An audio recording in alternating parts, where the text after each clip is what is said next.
we have our Alexa do like a good morning routine for us when we get up. And she started going like, the USA is the United States of America. And What? within the United, like I was like, are you mocking me? Elise doesn't.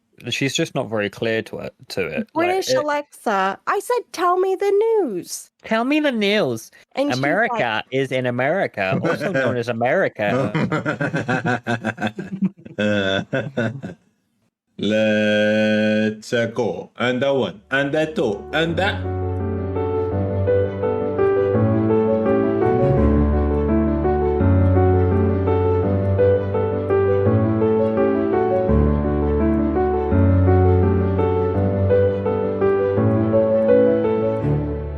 Hello and welcome to Burger and Shawarma Gaming. This is episode number 8. Introductions are in order as always.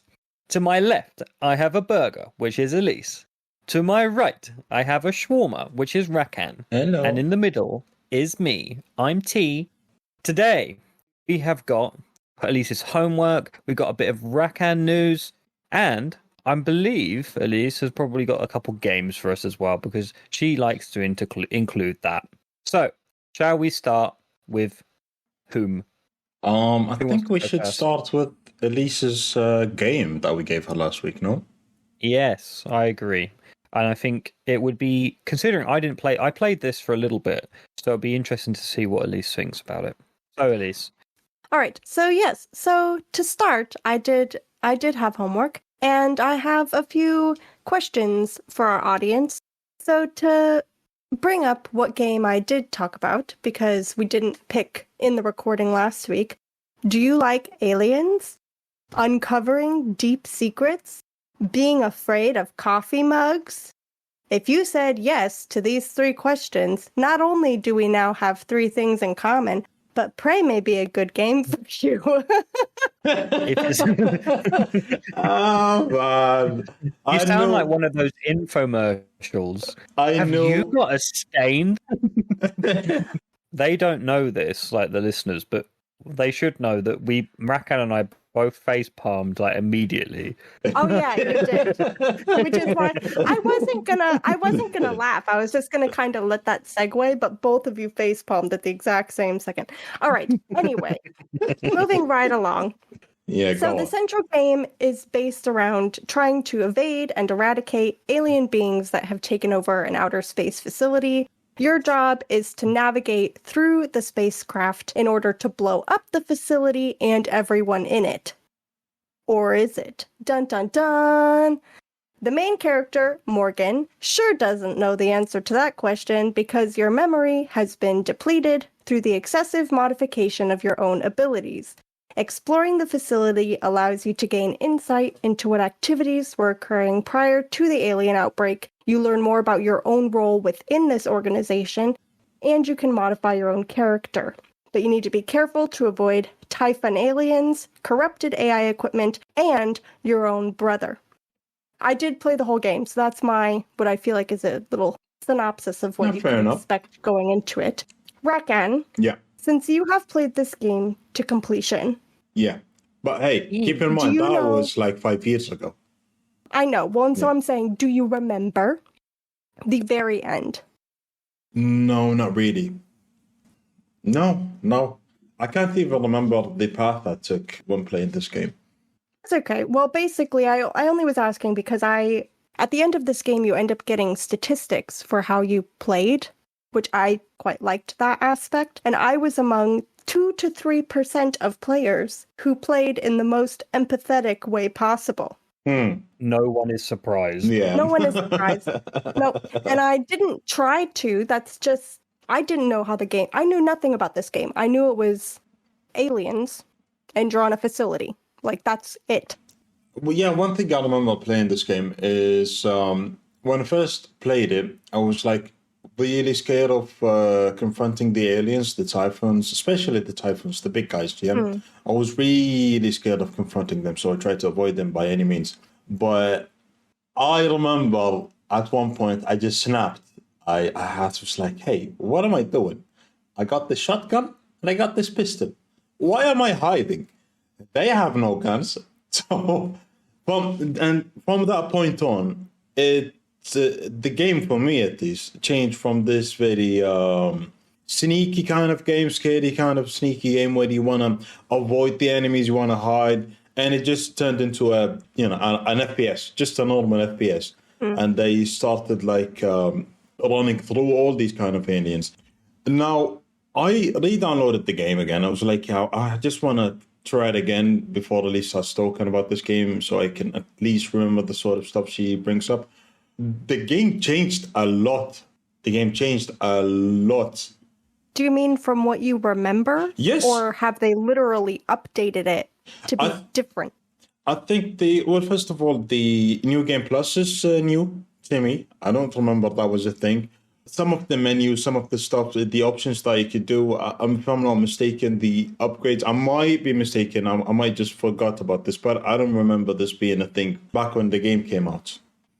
Okay, fair enough. Yeah. Well, I mean, and I don't know what it would have been like then, but I did go ahead, because I will get into it, but I liked this game quite a bit. I started a New Game Plus game basically right after I finished the main gameplay and put it on a harder difficulty. So yeah, it's nifty. Yeah, I think the enemies are quite interesting. I think for me, I found probably not the most difficult one, but the one that makes you jump up quite a bit is the Mimic, because they disguise everything, and you don't necessarily know what could or couldn't be. Just start beating everything you see. That's what I do. Basically, yeah.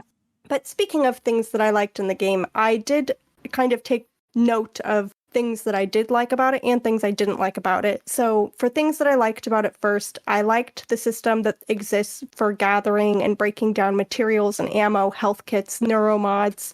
You have really, I thought, quite a limited inventory space where you're okay for a bit, but it stacks up very quick. So you really need to be on top of breaking down the materials that you can, making sure you're not kind of just overburdened with stuff you don't necessarily need.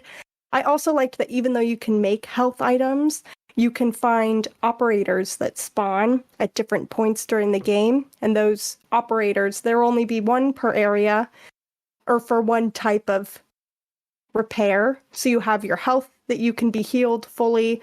You have your suit that you wear, where if your suit breaks down, you just don't perform as well. So you have science operators for that. And then, engineering operators. And then you have science operators who build up your psychic abilities if you've depleted your psychic abilities. And so I thought that was just quite a sort of unique take on a player being able to gain their health or, equipment power back. I'm sorry. Don't you think it's a bit weird that they have like this specific this operator that would specifically fill up your psychic abilities, even though the whole thing was an experiment by that time? No. What I got from the story is that doing these neuromods has existed for quite a while, just not for the general public, but it's the testing that they're doing of how many you can take on at a time that seemed to be quite new. But that's a very good point, because now that I'm saying that, I'm like, well, is that just what I chose to interpret, or was that actually what the story was? And I don't know. So, correct me if I'm wrong. Yes, Morgan has been on that station for a while now, okay? And they've been doing these tests on him. But I think it was only him. It was only him that was taking on those neuromods.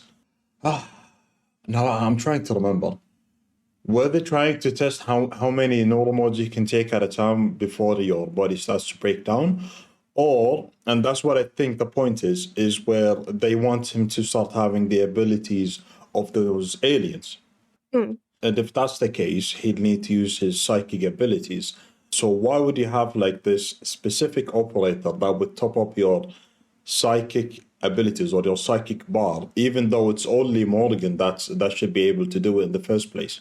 I think that's a good question. I think one thing that I would want to point out, so obviously coming in as a player to play this character, you have to learn the story as you're playing. You don't necessarily know what the backstory of this character is. This game takes on the perspective that part of the story is that your character also doesn't know. Your memory has been kind of wiped. But the reason your memory has been wiped is because they keep implanting these neuromods and removing them and putting in new ones and removing them. And every time you put one in and then remove it, your memory gets reset back to when you first had that one implanted.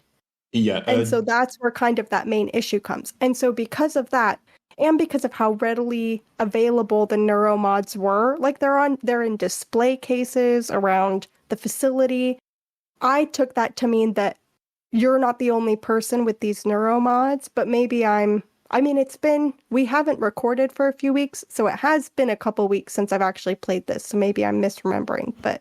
I just think it's a game mechanic. I don't think that the lore, if you want to call it that, necessarily matches up. Like, at the end of the day, the little robots that are able to heal you by looking at you, like, it's just a game mechanic. Like, yeah, maybe we're exactly. reading too much into this, I guess. Yeah. I think my point is that I liked that game mechanic. I thought because your inventory feels quite limited unless you like max it out. You know, I chose to put my neuromods elsewhere, not toward my inventory.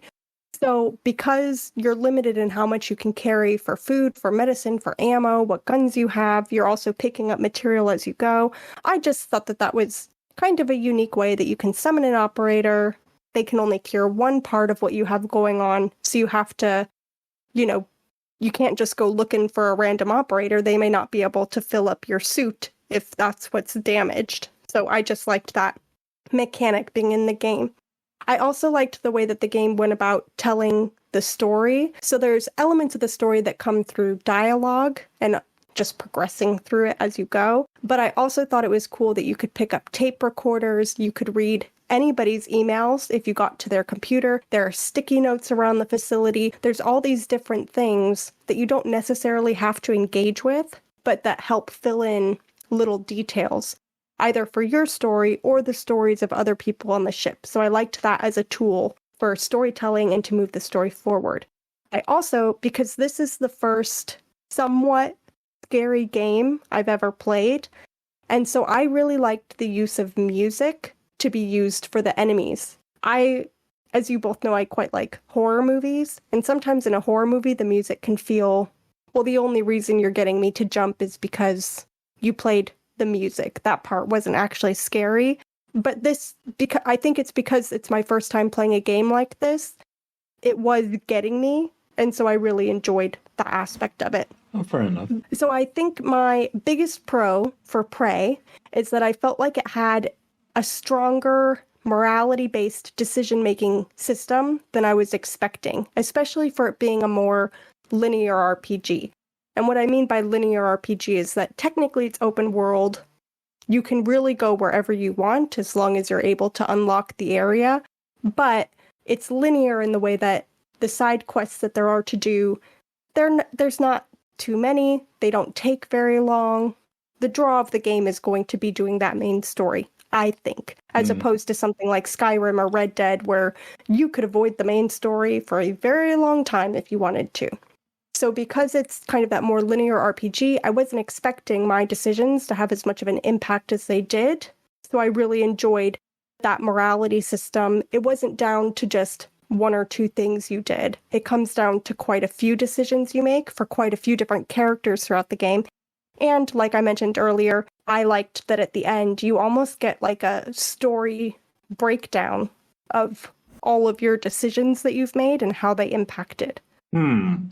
So, moving on from my pros, I did feel like the game did not play well on our Xbox One, and that does not, in my opinion, bode very well for the game, considering it came out before the Series X existed. Yeah, that's a good point. I think, that's a very good point. Thank you.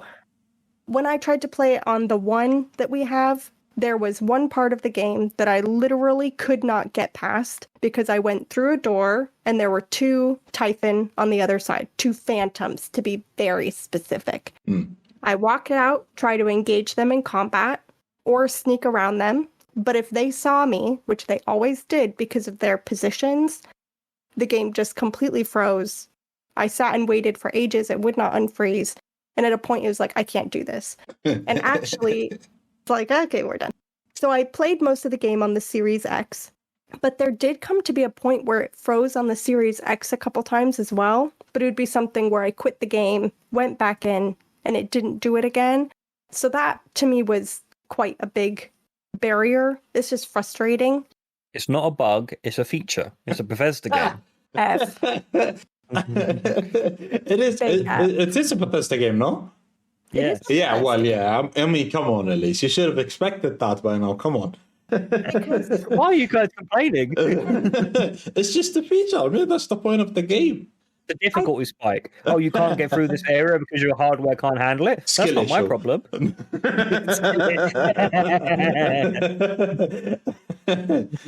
Okay, I good. obviously took note of it being a con because I wrote it down to bring up to you both, but I feel like listening to the two of you, it really is highlighting that actually is a huge problem. It's game breaking. Yeah, Well, yeah. It's a very huge problem, Elise. I can't remember if where I was going at this specific instance was crucial to the main story or not, but I don't know if that Doesn't matter. matters. And then I recall because I came out and I got past that part on the Series X, and then I continued playing it on the one later, and I can't remember where I was, but it did it again, and I was like, no, okay, if it's going to do it for two different parts of the game, I can't do this. So anyways, so it didn't play very well on the Xbox One. It takes a really long time to unlock the elevator, which is the closest thing that this game has to any kind of fast travel. That doesn't necessarily bother me. I don't mind having to go walk around the facility, but the process was just very lengthy, and there were parts that were quite challenging. That would be fine by itself, like I said. But on top of that, I feel like the game map, for me, did not feel very user-friendly. You can only see one section of the map for one part, for the floor that you're on. You cannot, zoom out. You can't zoom in. You can't be like, well, I'm on level 2. Let me look at the level 3 map. No, you can only see the map for the area that you're in. So not only is it, you can't move around the facility very quickly, but also it's difficult to navigate through using your map. You just kind of have to follow the markers, really. I also felt like there was a very high difficulty spike when a new type of AI operator gets introduced, which is military operators that are coming to wipe out every living thing on the facility. It feels like you cannot go anywhere without being absolutely bombarded with either Typhon, military operators, or both.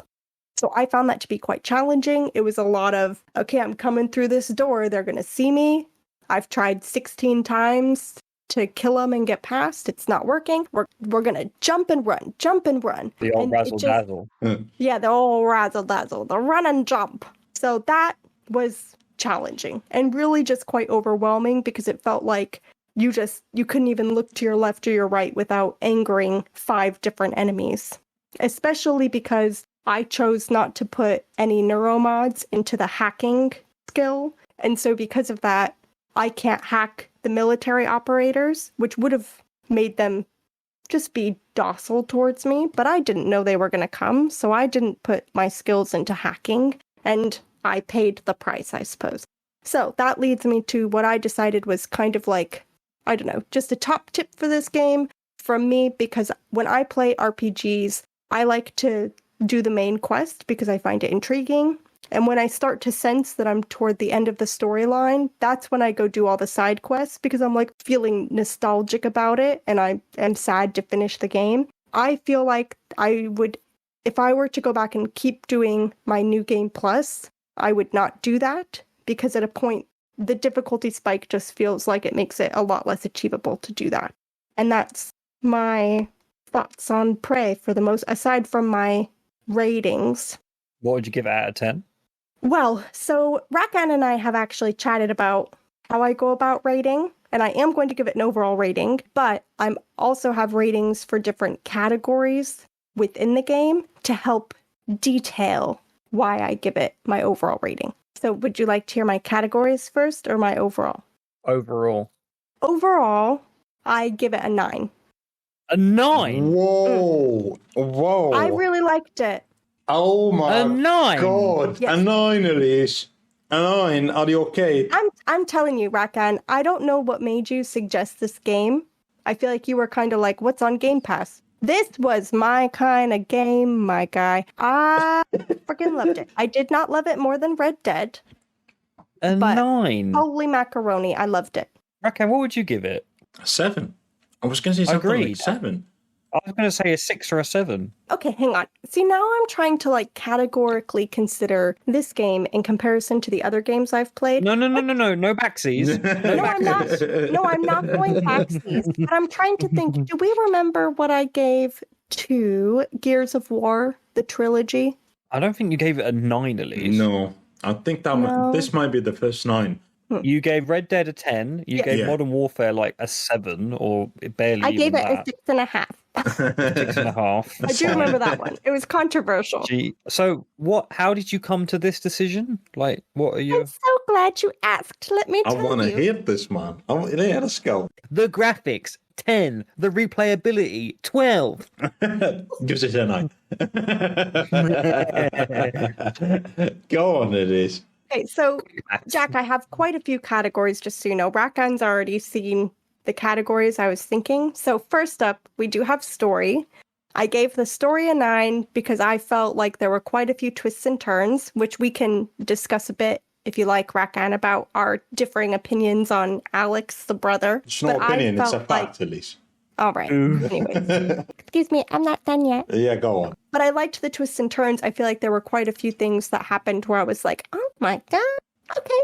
So I enjoyed that. The music, I'm going to give a 6. I think it helped the gameplay, and I know I listed that as a pro. However, I'm not necessarily going to go pull up the music and listen to it for fun like I do with a lot of other games. Like, I listen to the freaking build a house. Yes. That is exactly what I was going to say. I was going to say, I listened to the build a house song. We're together. Okay, so then I wrote down types of enemies. I gave the enemies a 7. I feel like the enemies don't have much dimension aside from just see human, kill human. But I like the wide variety that you can encounter and the very different ways that they impact your gameplay and just their very different fight styles as well. For fighting specifically, I gave it a 6 because I feel like for the way I chose to play my first playthrough, there was not a lot of variety in the way that I could fight. But it's because of how I chose to spend my neuromods. I think if I had chosen to put my neuromods into the Typhon abilities, my gameplay could have been, or my fighting gameplay could have been really varied and just have a lot different dynamic. But because of how I placed my neuromods, as the game starts to increase and the enemies become more difficult to defeat, I really felt like my only options were like that I could freeze time and use my wrench, or hit him with the old glue gun and Q-beam him. I saw her, like, she'd be in a situation where she was going to die, and she'd hit him with the wrench. And I'd be like, why would you do that? Because I put neuromods into my wrench damage. That's why. No, but that's not what you tell me. You tell me, why not? Why not? If I'm actively trying to fight some kind of boss, and Jack is sitting there critiquing my choice, and I'm actively like pressing the trigger button, hopping around, crouch, like slowing the time. Why not? Why not? Like that's all I can muster to get out in the moment. And also, yeah, why not? I agree. Yeah, because you'd be like, well, I'm going to die anyway. So it's like, I might as well go out in style with the wrench. Well, it's true. Sometimes if they had a lot of health and I had none, it was like, well, I might as well hit him a few times. Anyways. Just a little power play. Yeah, a little power play. You're going to kill me? Fine. I'm going to whack you with this wrench. It would hurt if you were. You see their red health bar go down. Think they feel pain, Elise. Yeah, I was about to say. Something. Okay, fine. Let's go. What's next? All right. Next up, we've got the 2 Ps. We've got performance and price. So for performance, I rated it a 7. What? Go on. Yeah, I like the 2 Ps, Elise. Performance and price. Performance, exactly, Jack. 7, Elise. The game doesn't even 1. No. The game doesn't work. That's not 7. Anyway, so I gave it a 7 because of the Xbox One issues. Obviously, that's a huge detractor. But I was able to play it on the X for the most part. And so I can't fault it too much for having like one issue on the X. but I'm being very clear, like the Xbox One is the whole reason why I've taken it down. If all I had to play it on was the Xbox One, it would be much lower. I probably wouldn't have been able to actually finish the game. So, there you go. Now, for the price, I wrote that for me, the price is a 10 out of 10 because it's on Game Pass. All I had to do was download it. Yeah. The price meant nothing to me because we've already paid for the pass for me to be able to play it. However, I looked it up and apparently right now the game costs £25, which I don't know how video game pricing works. Obviously, compared to a new game coming out that's going to cost like £70, that's a lot cheaper. But it's 6 years old and it didn't do very well. It would have been like $60. Okay, so that's a normal pricing. Yeah. Okay. Considering it's 6 years old, that felt kind of high, but if that's pretty standard, then... It depends on the game. Mm. Yeah. Okay. Anyway. Next, we've got graphics, which... Yeah, you have to tell me how I do on this, Rakan, because I was telling Rakan that I feel like I don't really know. Like, I feel like I'm like game pretty. Nice. Before we start this, I don't know I don't know, Jack, if you had a look at the chat today. Well, me and Elise were talking about, reviewing a game in general and on all that kind of stuff. I'll be honest, I was struggling to sort of convey the this idea of how you would rate graphics. How would you review graphics? What makes graphics good or not? I was like, fine, Elise, well, let's look at this. Let's say we got Minecraft, right? Would you call Minecraft's graphics good or pretty? I would have said no. I mean, it's pixelated, and that's by design. That's the point, yeah? But let's see, and let's compare it to another game like The Witcher 3.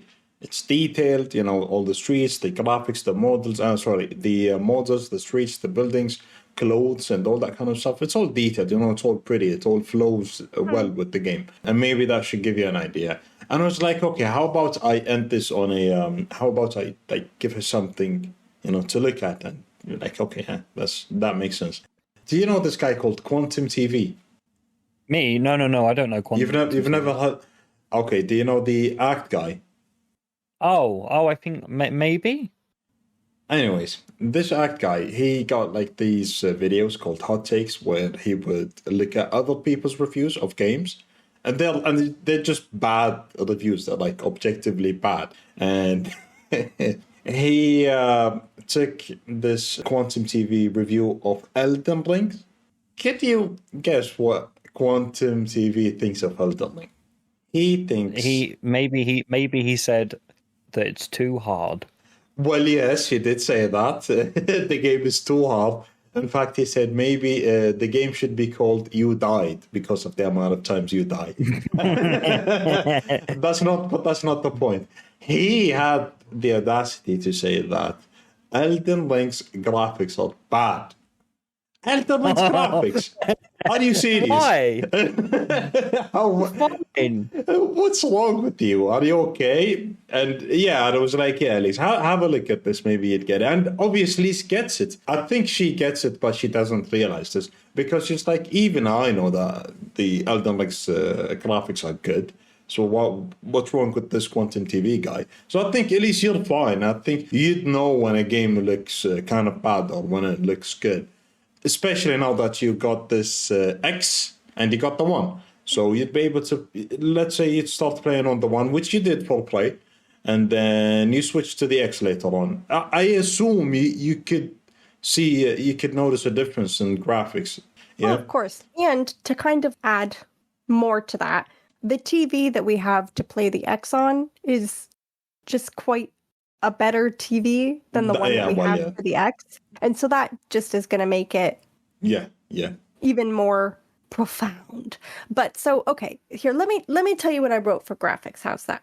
For graphics, I wrote that I give them a 7 because I enjoyed the style of animation. However, I felt like the way that translated into how they made the people felt the people felt like a step down from everything else in the environment. Does that make sense? Are you on about the models? You mean like their faces and stuff? Yes. Okay. I assume it's just a style choice. Well, it might be. And Yeah. so that's why I'm like, well, but is that a graphic thing? Or is it just where I I'm wouldn't like, say so. and I it really didn't, wouldn't it's say not so. like it detracted from my It's an art experience. style. That Yeah. was me trying to think of, well, what could I say about this? Did I think the game looked 10 out of 10? Probably not. Because in my mind, I'm thinking to something like Red Dead, which isn't a fair, but because they're not trying to look the same, this game isn't trying to look realistic. Yeah. So that's what I think I struggle with. That's fine. So that's what I gave for that. I do not feel confident in my rating for the graphics. You'll get Moving that. on. But you're fine. I think you're fine. It's absolutely fine. Is that a good reason to give it a 7? It's fine, Elise. I have a problem now. Yeah, go on, Jack. I was going to say, like, I feel like the graphics are nothing to write home about for me. Well, no. I wasn't. I would. For me, Elise, the way that you should look at this thing is you should ask, "Am I impressed?" I'm still wondering how you ended up with an overall 9. Well, so then we've got the concept, which I gave it a 10 because I found it to be a very unique concept. I'm sure lots Agreed. of people who Yeah. played this game have played Alien games before. I've never played an Alien game before. I've never played a game, I don't think anyway. Ooh, I can't remember. I've never played a game where you start where it's like you have no memory of what's happening. I thought that was unique. I felt like I have not played a game that goes through things like this before. So it really clicked with me. So I really liked it. And so that brings me to my now official final one, enjoyment playing, which I gave a 9 because of my Xbox One hiccup. All right, fair. That's valid. Yeah. That's fine. My favorite part of the game is when you put stuff in the recycler and it goes.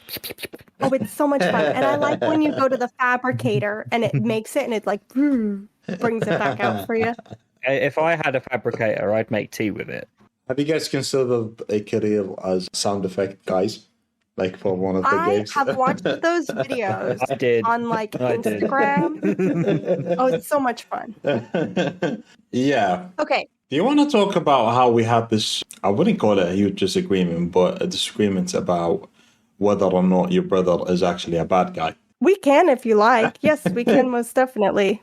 I feel like it's necessary to say that the central kind of conflict of the game is that so these Typhon have taken over the facility, and a past iteration of yourself has put together a contingency plan to blow up the entire facility in case that ever happened, but it's going to kill the Typhon and it's going to kill everybody on board, yourself included. You think that Alex is trying to block you destroying the facility, kind of out of ego for himself, and he wants to get himself off of the ship. He doesn't care about anybody else, and he's not going to admit that things went wrong here. What you end up coming to find out, you and him had been working on a way to eradicate just the Typhon if this were to happen, as opposed to the Typhon and all the people. But you're not certain that it'll work. But he basically wants you to hear it from a recording that he put together of the two of you talking about it, so that you know he's not just, lying to get you to do what he wants. And so that was one of the twists that I thought. And so for me, I felt like that made Alex not a completely just like, oh, I'm not willing to admit that this went wrong I kind disagree of over person. that. I thought he just made it up.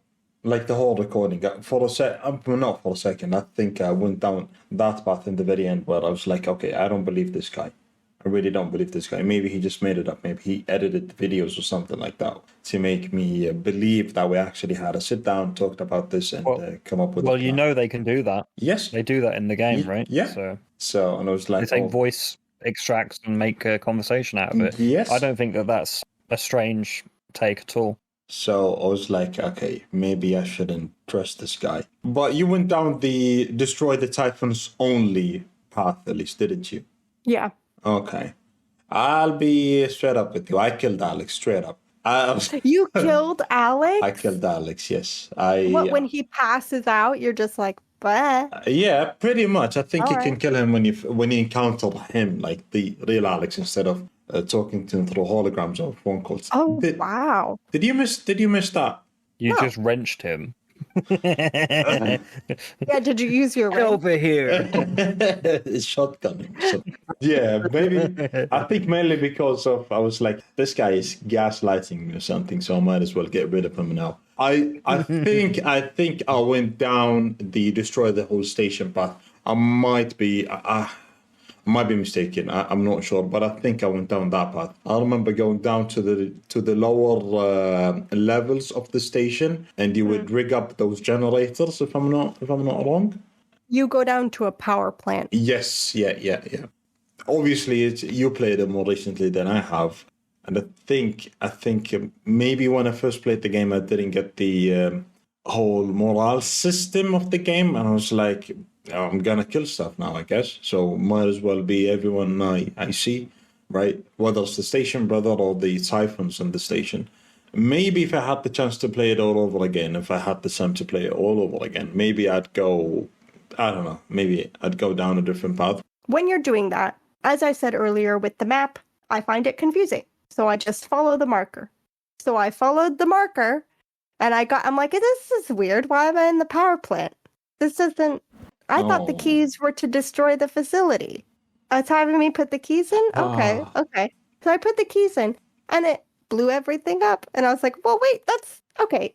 Hang on a second. So I loaded back because I was like, that's not what I wanted to do. And I went and I followed. I made sure I unmarked the power plant marker and marked the other marker and went and did the ending I actually wanted to do. That's when I thought there's hope for you, Elise. You pull up these kind of stuff. It was really, there's sounds are going, there's lots of enemies. I'm like, just follow the marker, just follow the marker.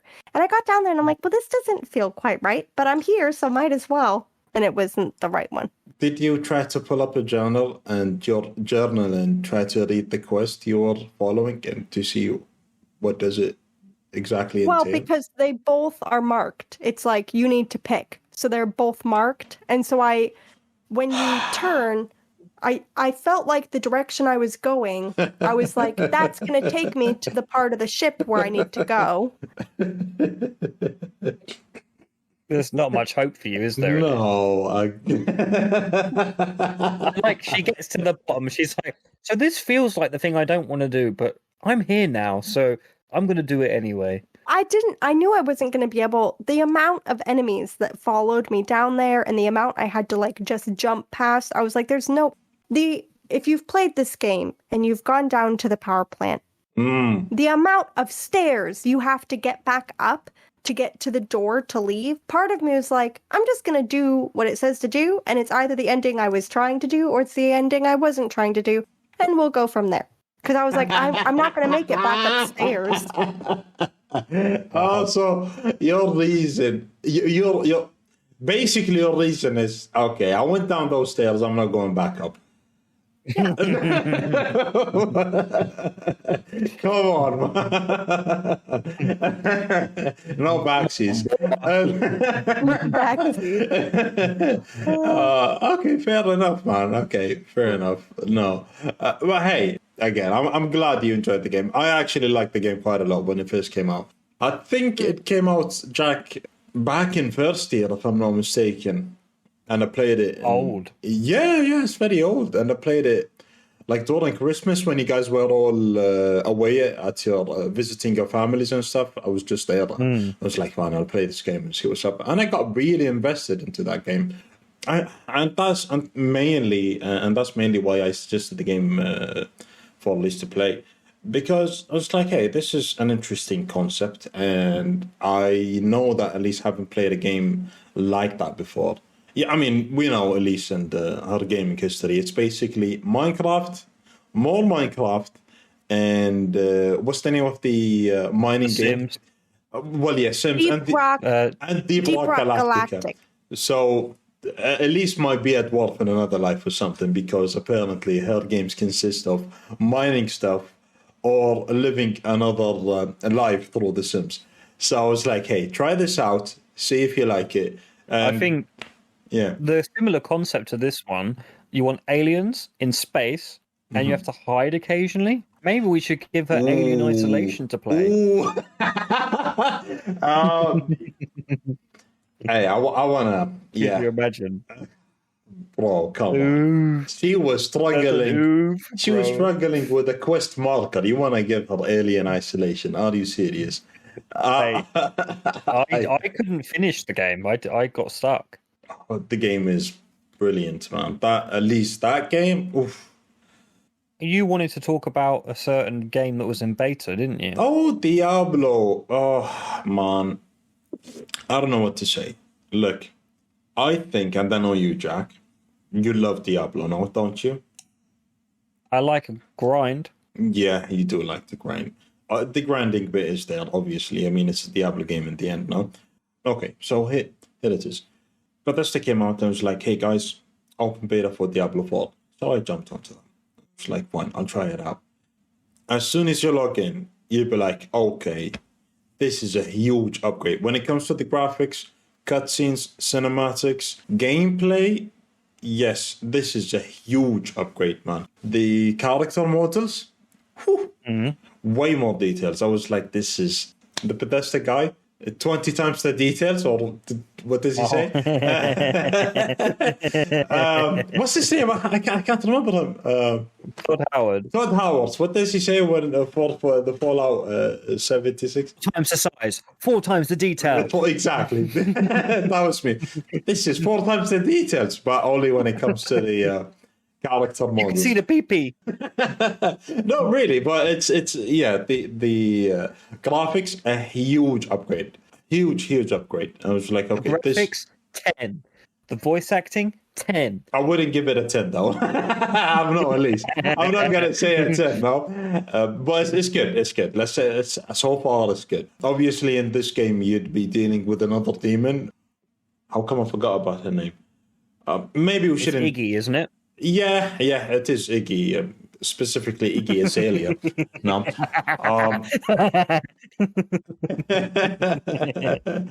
No, she's the demon of hatred, if I can just remember her name. Quite an interesting demon, to be honest. Really, I'm surprised neither one of you is saying that I'm in the game. No, you're not that powerful, Liz. I don't think so. No, you're not that slick, to be honest. She's very slick. She's like the main baddie, Elise. She's the main baddie, yeah. Elise wants to be a demon hunter with a cat. Yeah, I love being the demon hunter. Obviously, there are. Yeah, she's a demon. You got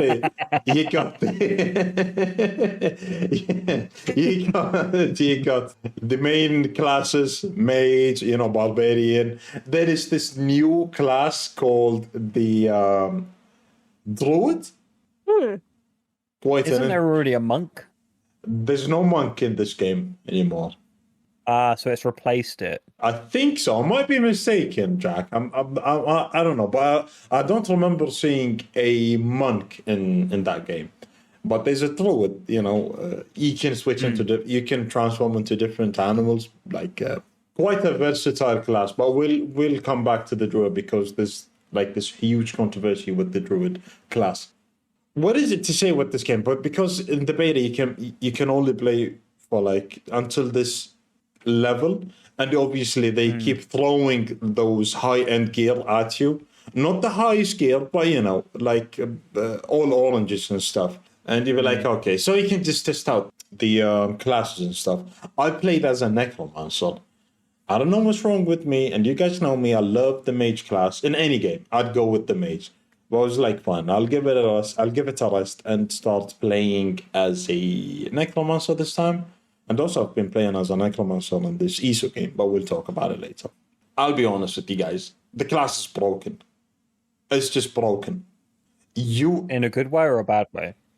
Depends if you're that kind of guy that just wanna go into a dungeon and basically kill every single enemy without using more than 2 or 3 abilities. Okay, that does seem a little bit. It just seems a bit boring. Yeah, exactly, and that's what I thought. I was like, hey, I don't know. I mean, I can see people, especially speedrunners with stuff like that, want to go down that path where you just want to keep hitting F on each and every dungeon within minutes. I'll talk about the classes later on. There's this huge controversy with it. I've noticed something interesting. You remember the Diablo 3 bosses, no? For example, the Butcher, right? You could run into him in the game, like as a mini boss, let's say, not even a proper boss, but so the Butcher would randomly spawn in and you need to hit F on it and it drops like tons of loot and stuff like that.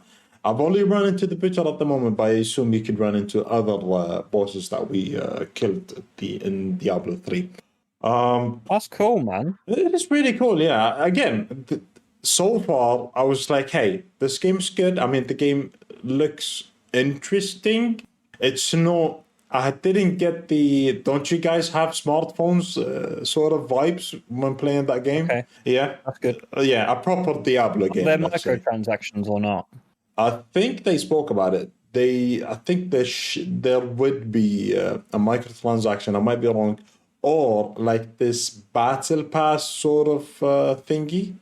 It makes sense. You know. But it's part of climate now. Yeah, exactly. So, apparently, the Barbarian at the moment, and that's where the whole controversy started because I was looking at some YouTube videos and stuff, like Diablo players, Diablo channels. They started doing comparison between the damage and how much damage could a specific class take on. And apparently, they sort of all came to this conclusion that the Barbarian is no longer a tanky class. It's not even a tank class. And to me, I was like, that is weird. That doesn't make any sense. What is it? DPS? What is it? Yes, at the moment, it's a DPS class. It's a DPS sort of class. And to me, that makes it to be a tank. You can try. It's not going to be as good as you think it would be. So that's quite interesting. It's interesting. It is. I mean, I think that the way it should be is that you should be able to spec your class to be any of them. Yeah. Kind of like how it is in Elder Scrolls. Like, you can play as DPS, you can be a tank, you can be the healer. Like, yes, absolutely. Again, it's not set at the moment. The game is not even out, and they've been working on it, like nerfing and buffing different classes. Bastion. Yeah. Here is the problem. Here is where the Druid comes into play. So, Druid, this poor new class. I mean, he looks so beefy, the guy, like the class. He looks huge, man. Something close to the mountain, you know, the guy called the mountain from... Yeah. The guy is huge, and you'd think he'd be like, hey, if he slaps me, I'd be, I don't know, like transported into the Shadow Realm. Exactly, I'd be moved to the Shadow Realm, right? So just quickly, have you seen the slap competitions? Oh yes, I think he'd go on and do quite well easily into that sort of competitions, right? And on top of that, he can transform into a bear, right? So you'd think slap you as the bear. Exactly, right? So you'd think he'd do massive damage, right? And because he's so versatile, 1 second you switch into a bear, and then you switch into a different animal, maybe I think a wolf or something like that. So you can switch between being I don't know if he can switch into a rabbit. I mean, he's a druid. You'd assume he can. Well, I was thinking maybe for Easter, maybe he could be the Easter bunny. Well, I mean, I don't see why. Anyways, so people were testing him out, and I don't like druid classes anyways, by the way, so I didn't even look at him for a second. Yeah, I didn't even think about it for a second. All other classes are like, what about the barbarian? Okay, what about the mage? Druid? Nah, get out of here. I don't even just no. Didn't even consider them for a second. So people were noticing that the druid's been doing considerably less damage than all the other classes. It's like, hey, maybe there's something wrong with this. Let's try to respecking the class. They tried it, doesn't work. It's like, what's going on over here? He can't take a lot of damage, and he doesn't do a lot of damage. So the class at the moment, or when I played the game, wasn't a viable pick, right? Activision Blizzard came out and said, hey guys, maybe you need to chill for a second, because later on in the once you finish the games, when you go into the what do you call it, starting getting higher tier loot, hey, it's just gonna change the way you play the character or the class. And people are like, hey, it doesn't matter, I'm not gonna pick the class and it's gonna be max level, I need to level it, right? I want to enjoy playing that class. And it's like, fine. A week later, they buffed the Druid class. I'll tell you how much damage I do with my Necromancer, okay? Before I hit the max cap, the max level cap, okay? If I'm not mistaken, I do somewhere around, I might be wrong here, but let's say something around 300, 400, and my crits would be like somewhere around 800, 900, and 1000, right? Mm-hmm.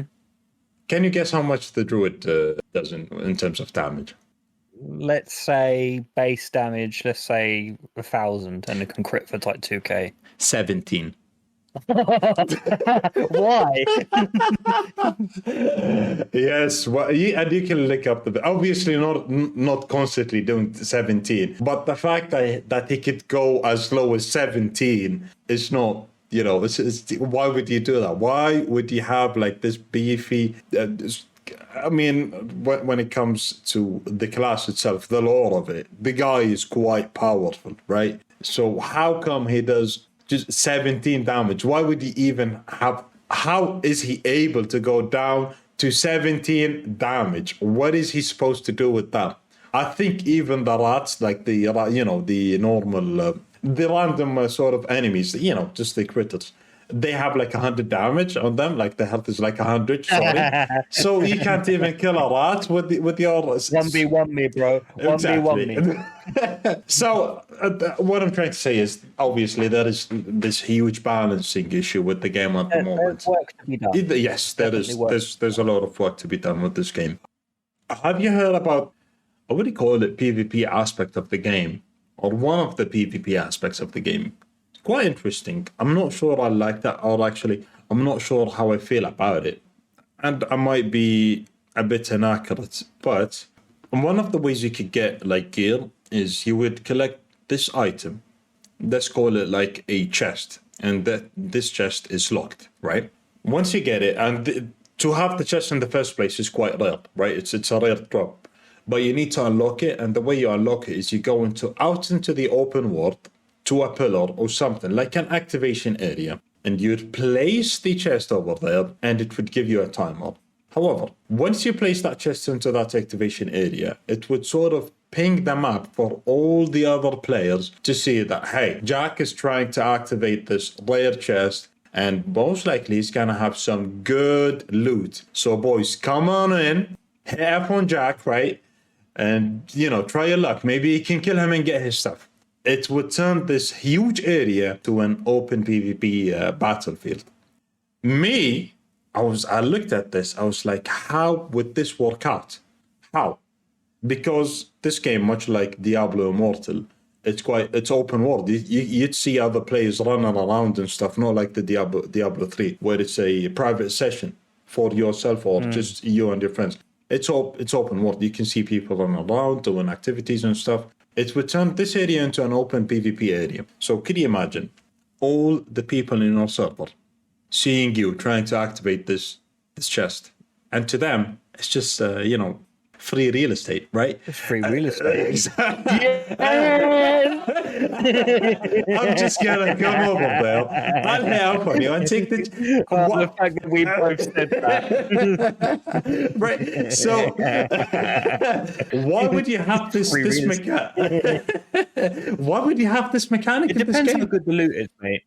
Like, I don't know, man. Like, they said it's the best. If it's really good, it's the best you could really get. Then it should be. It should be risky then. But I wouldn't make it PvP. I would make it so that there's waves of enemies you have to beat, and then you get to open the chest. That's how Diablo 3 is, isn't it? That if you find a really good chest, you have to do kind of a challenge. Yeah, you're right. It is. But I just think that you should make a PvE option. No, I agree. I'll be completely honest. I've been excited for Diablo. I haven't, you know me, I haven't looked up anything about the game. I don't know. I think I saw a reel of somebody showing the different character types, and I was like, ooh, they look cool. That's the extent of my knowledge. Hearing you say this, Rakan, that it's like more, I don't know, that you come across other players and they're just going to come hit F on you, makes me be like, It's not. Because I really liked Diablo 3. No, it's only good. It's that good. bit, at least. Yeah, it's only that bit. It's not always PvP on, right? Remember in Diablo 3, you have to go somewhere to fight, right? You have to fight me. Yes. Yeah. But it's quite different from Diablo 3. In Diablo 3, it's really zoned out. Each area is in a different zone. But in this game, it's a huge open world, right? In the open world, there's a zone. This just like a circle marked on the map. It's you can't even see it with during the gameplay itself. You'd see it on the map, I think, right? So if you go inside of that circle, you'd be flagged as a PvP player, and other players could basically damage you. I see, Jack, why you'd say that. Hey, maybe it should be that way, since this is the best way to get like high tier loot, or this is supposed to drop the best loot in the game. However, I'm thinking about the sort of logistics and the balancing of this sort of stuff, where all the players would come in like this massive mosh pit and start like, throwing abilities and stuff and spells, and started spamming other attacks. How would you even manage that? How would you fend off all these players, right? I know what you're saying. I think that it should be so that you don't get like ganged up on. Otherwise, it's not fair, is it? At the end of the day, if it's going to be so that people are going to get pinged across the world, I'll come and hit F, then what chance do you have? Unless you're really good. It doesn't matter, Elise. The way I see it with these games is put a professional footballer between three people, they're not going to get the ball. It doesn't matter how good they are. Just kick it around them. It's a game of numbers, at least. Doesn't matter how good you are. If you had like 5-6 people on you, you will lose. You will just lose. There's no point. The game at the moment is sort of MMO-ish, right? You could party up with your... We'll have to see how it changes. Yeah, a lot of... again, the game is not out. We're not sure. Not everything is set in stone. So there's some chance to change stuff up and make it... It's playable. I was going to say make it playable, but the game is quite playable. It's fine. It's absolutely fine. Just balancing. Yeah, just balancing. Now, and that's a problem I keep facing.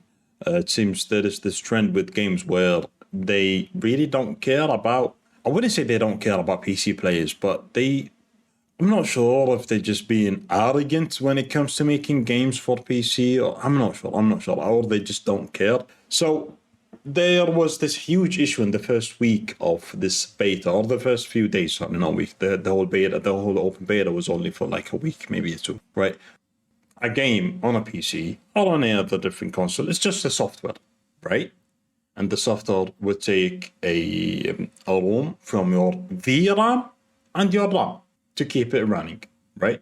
Usually, and that's most games would have a set amount of storage from the VRAM and the RAM to take, and that's it. They wouldn't go above it.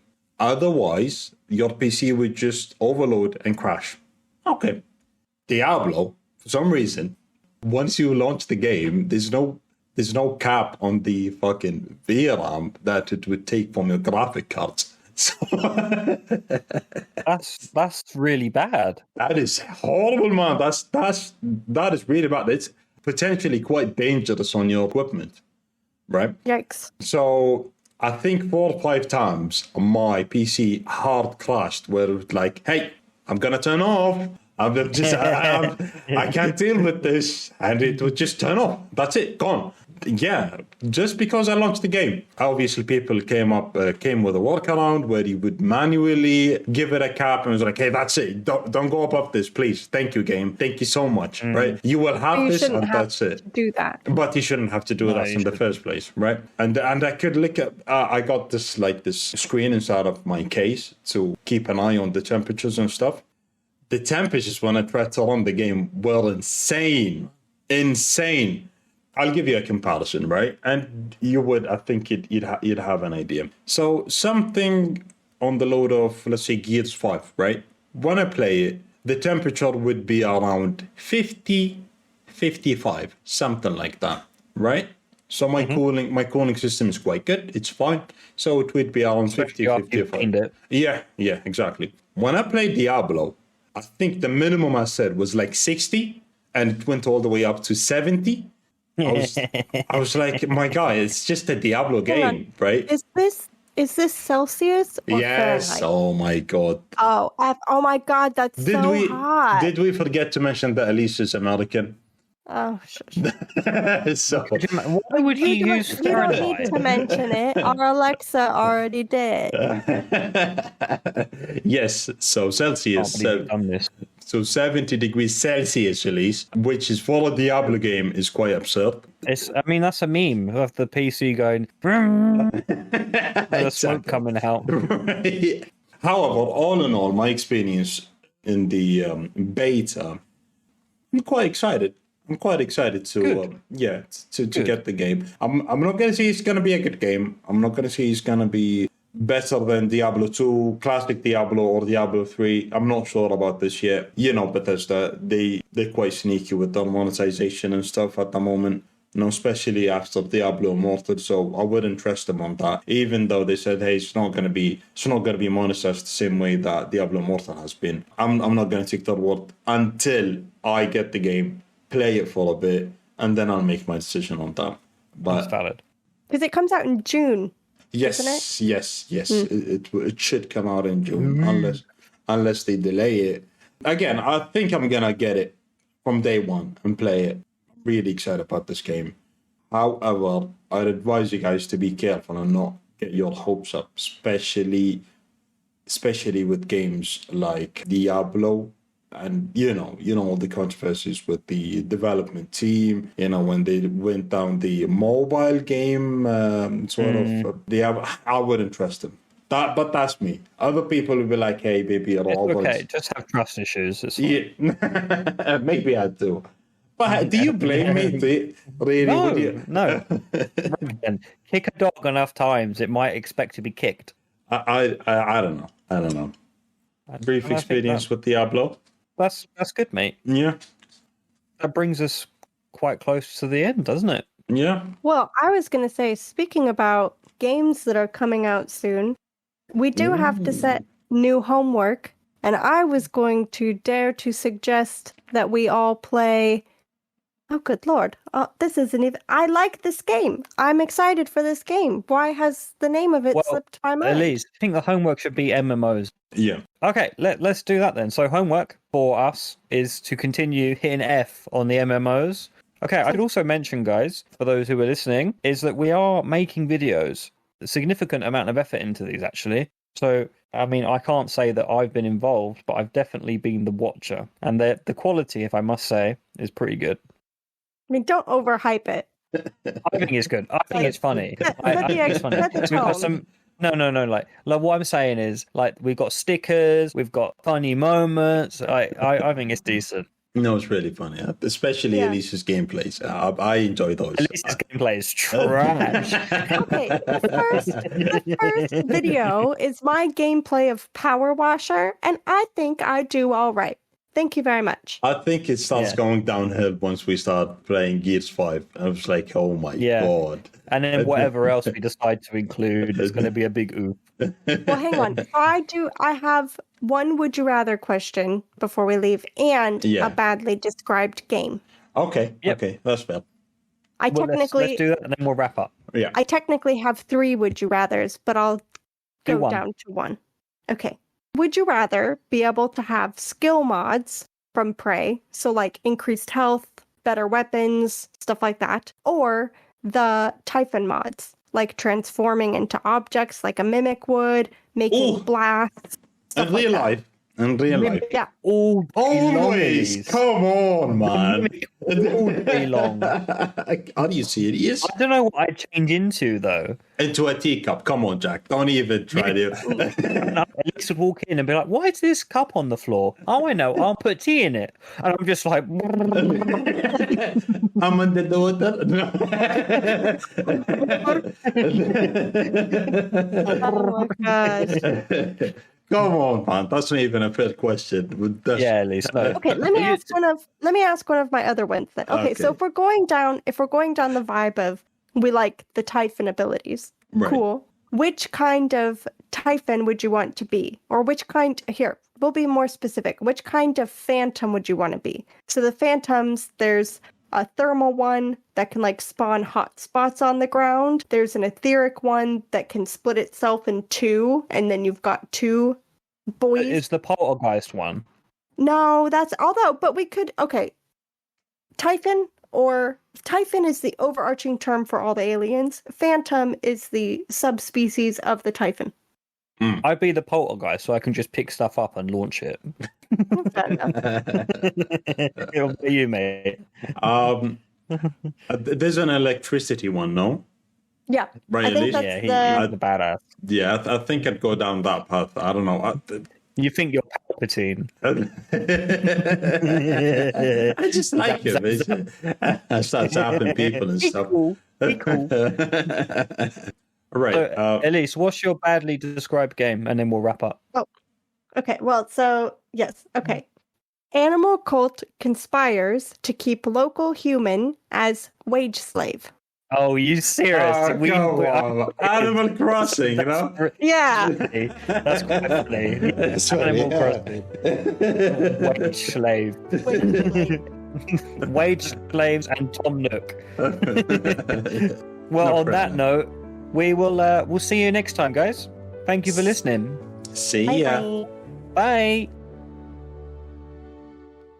Why is Jack looking like what's her fucking name? The fucking Mona Lisa over here. Yeah. Mona Lisa. Lisa Mone.